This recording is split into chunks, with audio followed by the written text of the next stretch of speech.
Car ಮತ್ತು bike ನಡುವೆ ಭೀಕರ ಅಪಘಾತ ಸಂಭವಿಸಿ ಬೈಕ್ನಲ್ಲಿದ್ದ ಇಬ್ಬರು ಸವಾರರು ಗಂಭೀರವಾಗಿ ಗಾಯಗೊಂಡ ಘಟನೆ ವಿಟ್ಲ ಮಂಗಳೂರು ರಸ್ತೆಯ ಬೊಬ್ಬೆಕೇರಿ ಶಾಂತಿನಗರ ಎಂಬಲ್ಲಿ ನಡೆದಿದೆ. ವಿಟ್ಲ ಕಡೆಯಿಂದ ಮಂಗಳೂರು ಕಡೆಗೆ ತೆರಳುತ್ತಿದ್ದ ಕಾರು ಮತ್ತು ಮಂಗಳೂರು ಕಡೆಯಿಂದ ವಿಟ್ಲ ಕಡೆಗೆ ಬರುತ್ತಿದ್ದ ಬೈಕ್ ಮಧ್ಯೆ ಈ ಅಪಘಾತ ಸಂಭವಿಸಿದೆ.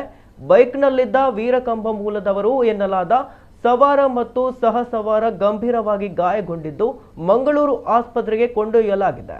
ಕಾರು ವಿಟ್ಲದ ಮೇಗಿನಪೇಟೆಯ ನಿವಾಸಿಯದ್ದು ಎಂದು ಹೇಳಲಾಗಿದ್ದು ಹೊರ ರಾಜ್ಯದವರು ಚಲಾಯಿಸುತ್ತಿದ್ದರು ಎಂಬ ಮಾಹಿತಿ ಲಭ್ಯವಾಗಿದೆ.